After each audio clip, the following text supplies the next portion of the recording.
Let's start with psychoanalytic criticism. Basically, as the name suggests, that this criticism is confined, or it brings the elements of psychoanalysis into the criticism of literary texts. So the chapter starts with the importance of dreams. And the chapter has advanced very systematically, in a very systematic way, where the writer tells you about uh, how psychologists have interpreted the impact of one's psychology on interpretation. So he starts with dreams, the importance of dreams. This is page 120 through 23, and here the writer tells you about various dreams that led to creation of any sort. Maybe it's poetry, maybe it's a chemical diagram, maybe it's a beginning of a tune. Everything, according to the writer, is conceived through dreams. So, first of all, he gives us the examples of Friedrich August Kekule, who saw that while he was working on developing a molecular structure of benzene, he identified that he was very worried. And in his dream, during that work, when he slept, he found a structure of a benzene which was in the form of a serpentine figure, like a figure of a snake. So when he woke up, he drew that figure, and he realized that this was the chemical structure of benzene. So he obviously, the scientist, he focused on how the dream played an important role in developing this structure. Then he gives us the example of a violinist who belongs to Italy. He is Tartini, and he was, while working on one of his tunes, he was very shocked and caught up in his work. And while he was sleeping, he dreamt that the devil came to him, and he offered him to sell his soul to the devil, so that and he would be getting a sonata in return. So this special tune uh, that Tartini uh, made, that is called the Devil's Trill Sonata. So that is one of his best compositions. Then another example given by the writer is that of Robert Louis Stevenson, who's the writer of Dr. Jekyll and Mr. Hyde. And he says that most of the ideas that came to Stevenson were during his nightmares. It is not only these, people in history who had ideas of great creation during their sleep, but it is the other writers who, during their sleep, was natural sleep, the sleep that we have during the night for rejuvenation, for some, uh, you know, uh, getting energy. But on page 124, he gives us other examples of writers like Poe, De Quincey, and Coleridge, who borrowed most of their contents from their dreams that occurred due to the intake of drugs. These drugs were taken only to cure certain problems, certain diseases. So we can take the example of Coleridge's Kublai Khan. It is a very famous poem, and it is said that this poem was written under the influence of opium. So, by giving us the example of all these uh, uh, masters, the writer brings us to the importance of dreams, or the importance of unconscious. So, on page 124, he says that it is the not only the dreams, but basically the control of the unconscious we, which leads us to creation. And it is the dreams that cause us to question and explore that part of our minds over which we have little control, that is, the unconscious. Proceeding with his description, he gives us the reference of Sigmund Freud, who is considered to be the father of psychology. He wrote a book, The Interpretation of Dreams. Basically, he was a neurologist belonging to Vienna. He's a Viennese neurologist and a psychologist. Bressler quotes the concept of Freud that he gave in his book, The Interpretation of Dreams. He says that in the interaction of the conscious and unconscious, we shape both ourselves and our world. So, our world is not only a combination. Our world is not only the result of whatever we do consciously. Rather, it is the combination of both the conscious and the unconscious which makes our world, which shapes our world. Then he gives us the definition of psychoanalysis.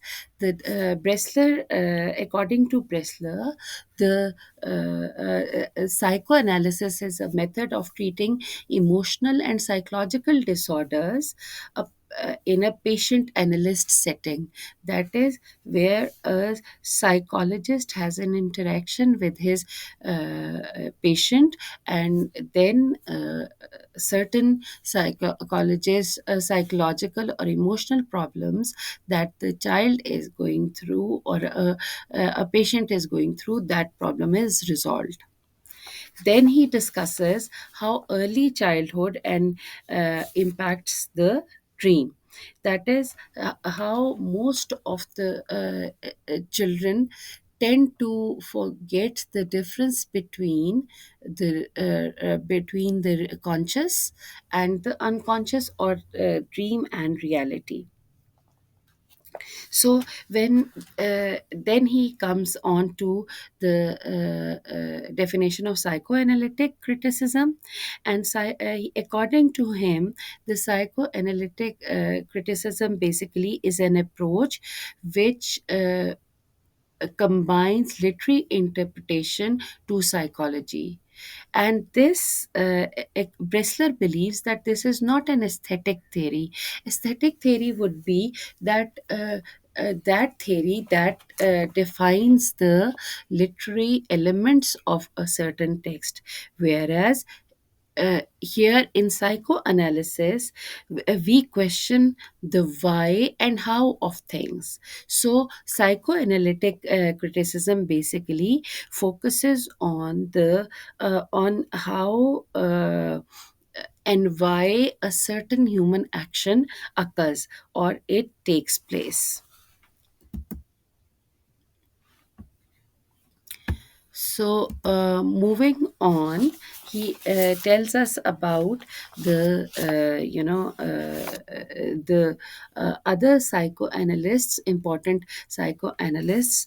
First of all, he refers to Freud as I have already told you in the previous slide. Then he moves on to explain or refer to Carl Jung, who was a student of Freud.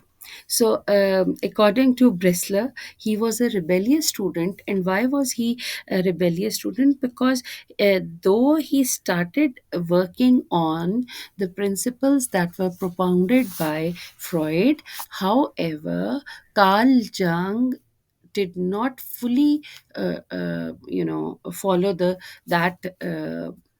The principles of Freud. So he branched out a new theory, which is called the analytical psychology. So, and you can find its definition in page three on page 302.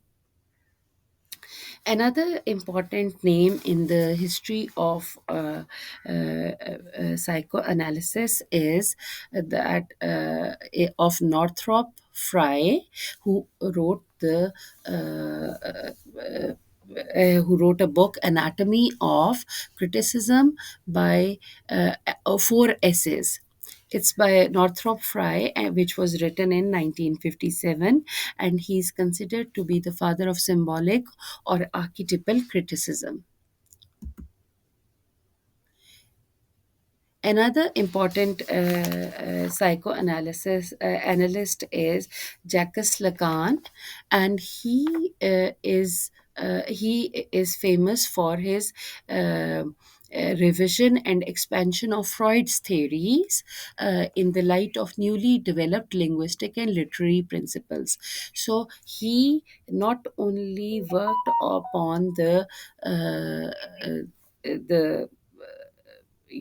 psychoanalysis or the workings on the brain, but he combined the impact of psychoanalysis in language development and the development of literature. Lacan is also, you have already done Lacan in feminism as well. There are other important psychoanalysts named, and most of them are feminists. The most important of which are Julia Kristeva, Luce Erigere, and Anne Kaplan. Coming to the historical development of a psychoanalysis, we find that this theory uh, is has been divided not into phases like phase 1, phase 2, phase 3. uh, Instead, this theory in this book has been developed according to the psychoanalysts or the psychologists. Okay, so the first psychologist we are going to do is Sigmund Freud. His time period starts from 1856 and it continues till 1939, till his death. So he is believed. It is believed that he laid the model of psychoanalytical criticism, and it is. How did he start it? Because he was a neurologist. He was working on his patients of hysteria, and while working on those problems of the patients, Freud realized that the problems are not physical. The hysteria that the patients are facing is not physical, rather it is psychological. And then, while continuing his work, he also realized that basically these problems occur. One of the reasons of the occurrence of these problems is the suppressed incestuous desires, uh, which a person always refuses to confront, a person always refuses to accept. So, the term incestuous means having illegal or illicit relations with one of your family members who are your blood relatives. So, Freud, it is not only through the work through his own the workings on his patients that he um, develops his theories. It's not only that, rather, he himself went through a neurotic crisis in 1887, and this because he went through this problem himself, therefore we find that much of his theory is developed uh, after the impact of after the you know after his own neurotic crisis. So uh, he researched on himself and patients like himself. So he posits that fantasies, after combining the findings that he had of his patient's hysteria and his own neurotic problems, he posits that fantasies and wishful thinking, and not only actual experiences, play a large part in the onset of neuroses. Okay, so neurosis is a singular, neuroses is a plural. So he says that neurosis or neuroses is the result of one's wishful thinking, and your desires, your urges, your hidden aspects of your personality. He basically identified four models of human psyche, and these four models were not developed simultaneously. You need to remember that these were developed in a chronological order. First, he developed the dynamic model, then the economic model, then the typographical model, and finally the tripartite or structural model. The first model, that is the dynamic model of human psyche, according to that, the human body human mind is a combination of the conscious, which is the rational, and the unconscious, which is the irrational. Conscious is the is the that part of the mind which governs your reasoning. Okay, which governs your logic, and it also perceives and records your external realities, whereas the unconscious or the irrational part of the human mind, it governs a large part of our actions. How? Because it receives and stores our hidden desires, ambitions, fears, passions, and irrational thoughts. It stores those things which we are afraid to bring to the forefront. So the something that is hidden, that plays a major role in whatever we do consciously. Okay, so this is his dynamic model. And then we find that here we also find a reference to Caris, who was a German physiologist and a painter. Why do we have the reference of Carl Gustav Caris? Because it is not Freud. He developed the principle of unconsciousness, or the unconscious, but it the term unconscious was coined by Caris, and according to Caris, it meant unconscious meant something that is static, that is stopped, that is not moving. So Sigmund Freud took the concept from Caris, and he redefined the term unconscious, and explained that, and he started working on that. He considers that the unconscious is a dynamic system. It is not something that is latent, it something that is lazy. Rather, it is a very practical sort of a thing.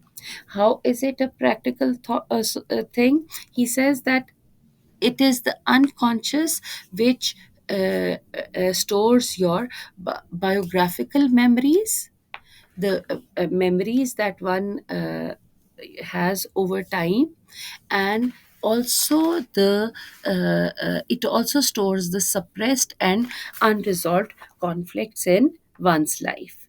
That is, those conflicts that those problems that have not been uh, resolved over time. So unconscious basically, it believes that it has, it stores things that impact what you do consciously. Further continuing with his dynamic model, we find that he believes that the unconscious also stores the eros and the destructive, aggressive instinct. Eros is basically the libido, which is the sexual instinct, the desire to have a physical relation with someone, and the second that the unconscious stores is the destructive or the aggressive instinct. He says that these two instincts of the humanity influence everything that we do.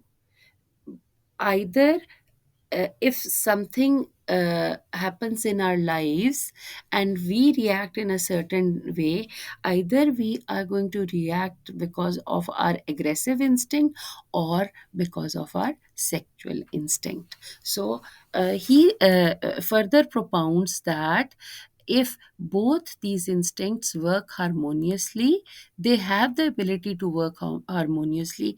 So that is going to lead to a positive development of character, whereas these also act as enemies.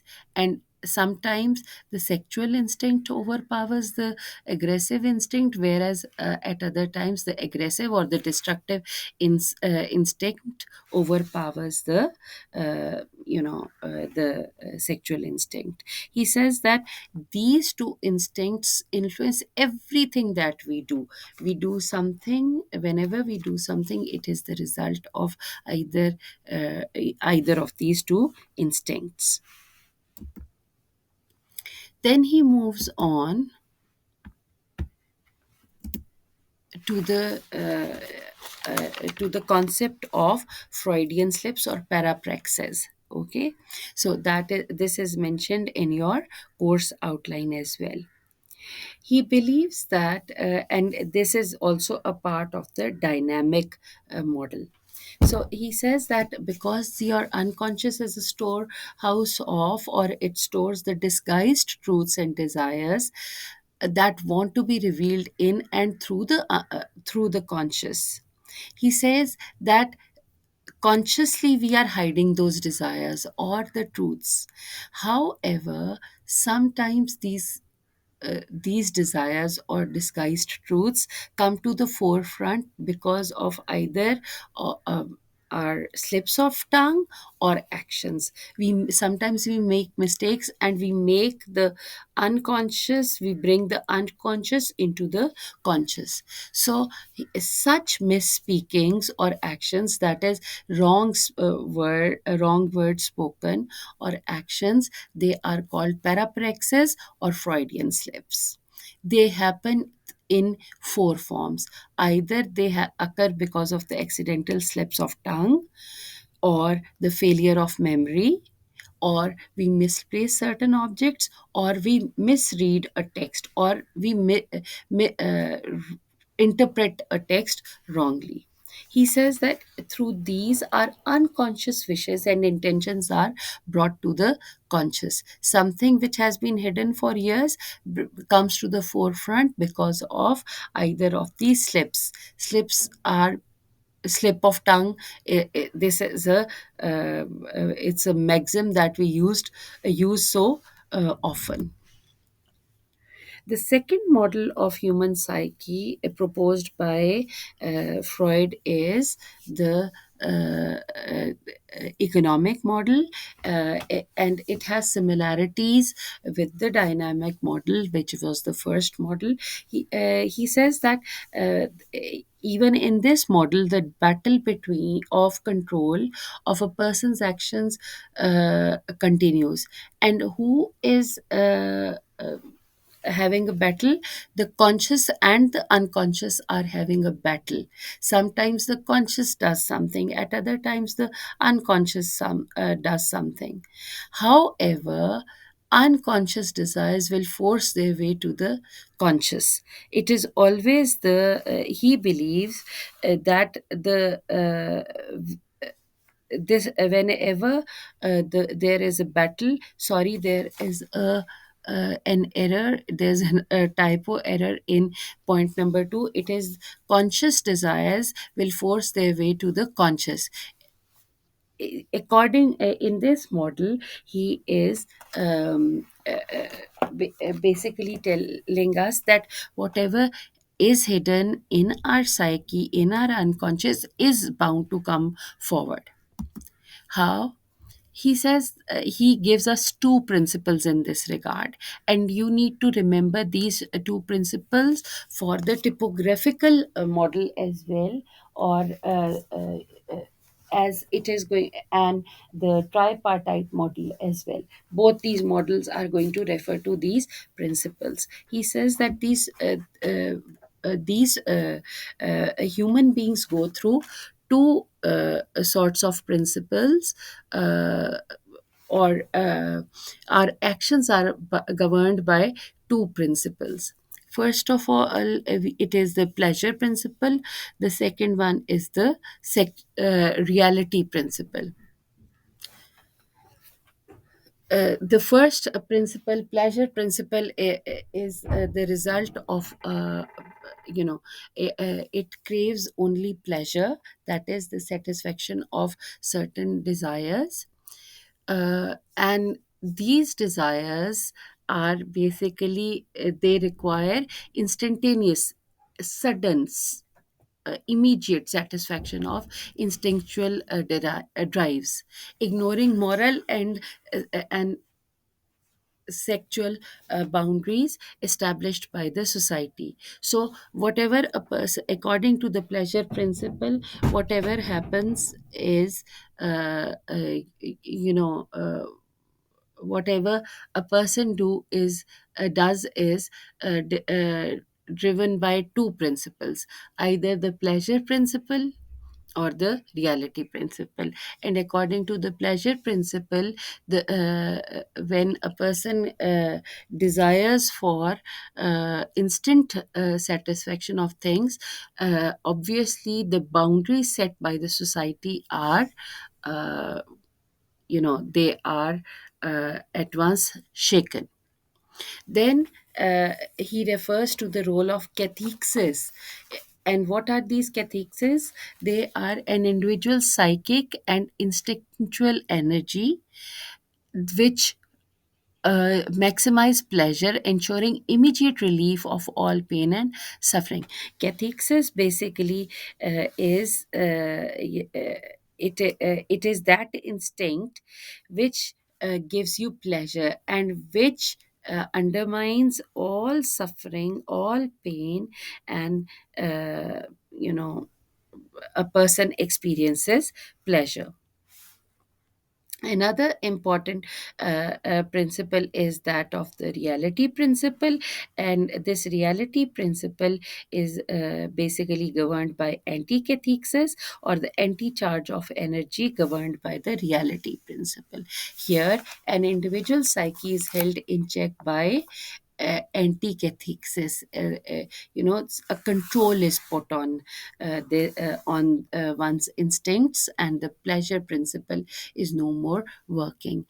This principle recognizes the importance of societal standards and regulations or principle set by the society. Again, as in the previous model, here Freud says that both these principles are at war within the human psyche. Okay, so what is pleasure principle? Pleasure principle is something that gives us instant relief. Reality principle is something that does not give us instant relief, rather it tells us to control ourselves because of the society. Then he moves on to the third model, which